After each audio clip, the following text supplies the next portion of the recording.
ఒక గుడ్లగూబ రేటు 50 లక్షలు. ఇది ఓ దందా. ఒక గుడ్లగూబ ఖరీదు 50 లక్షలా? నిజమా? ఏం చేస్తారు వీటిని? అంత ఖరీదు ఎందుకు? అవును, మనలాగే కర్ణాటక అటవీ శాఖ స్పెషల్ స్క్వాడ్ కూడా అలాగే ఆశ్చర్యపోయింది. బెళగానికి చెందిన అధికారులు సోమవారం ఓ రాకెట్ను ఛేదించారు. వాళ్లకు ఎవరో ఉప్పందించారు. ఇదిగో ఫలానా చోట వన్యప్రాణుల్ని దాచి ఉంచారు, స్మగుల్ చేయబోతున్నారు అని. సహజంగానే ఇలాంటి సమాచారాలు వస్తూ ఉంటాయి. ఏ జింకో నెమలో అనుకుని వెళ్లిన అధికారులు బైహొంగల్ తాలూకా వన్నూరు ఊళ్ళో ఓ చిన్న ఇంటిపై దాడి చేస్తే 3 గుడ్లగూబ పిల్లలు కనిపించాయి. వీటిని చూడగానే సదరు ఇంటి ఓనరు చంద్రప్ప మల్లప్ప మిర్జీ పరారయ్యాడు.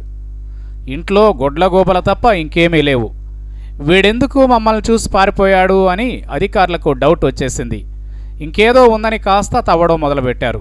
అప్పుడు తెలిసిందేమిటంటే అసలు ఆ గుడ్లగూబల్నే స్మగుల్ చేస్తూ ఉంటారని. అలా పరారైన ఇంటి ఓనరు 2 ఏళ్లుగా ఇదే దందాలో ఉన్నాడట. వాళ్ళకక్కడ ఇంట్లో దొరికినవి అడవుల్లో తిరిగే ప్రత్యేక రకం గుడ్లగూబ పిల్లలు. మరి చూస్తేనే జడుసుకునేలా ఉండే గుడ్లగూబల్ని ఏం చేసుకుంటారబ్బా అని ఆరాలు తీస్తే వాటిని క్షుద్ర పూజలు మంత్రప్రయోగాలకు వాడుతున్నారట. నిజానికి ఈ అటవీ రకం గుడ్లగూబల్ని అంతరించిపోతున్న జాతిగా గుర్తించారు. చాలా అరుదుగా కనిపిస్తున్నాయి. గతంలో చాలా ఎక్కువ సంఖ్యలో కనిపించే ప్రాంతాల్లోనూ ఇవి కనిపించకుండా అంతరించిపోయాయట.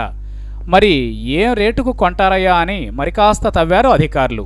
వాటి సైజును బట్టి గరిష్టంగా 50 లక్షల దాకా పలుకుతాయని తెలిసి షాక్ తిన్నారు.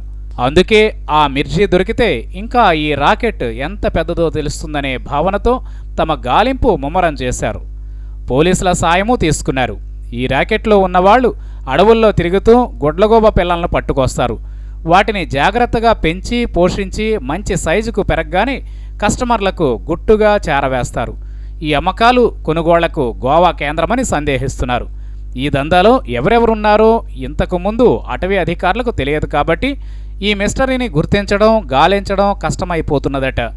తన బంధువుల్ని మిత్రుల్ని పట్టుకుని కాస్త మర్యాద చేస్తే తెలిసిందేమిటంటే స్థానికుల నుంచి వీటిని 5-6 లక్షల రూపాయలకు కొనుక్కొని వెళతారట దళారులు. వాటిని తమకు నమ్మకమైన మాంత్రికులకు 30 నుంచి 50 లక్షల దాకా అమ్ముతుంటారట. క్షుద్ర పూజల్లో గుడ్లగూబతో ఏం ఉపయోగం?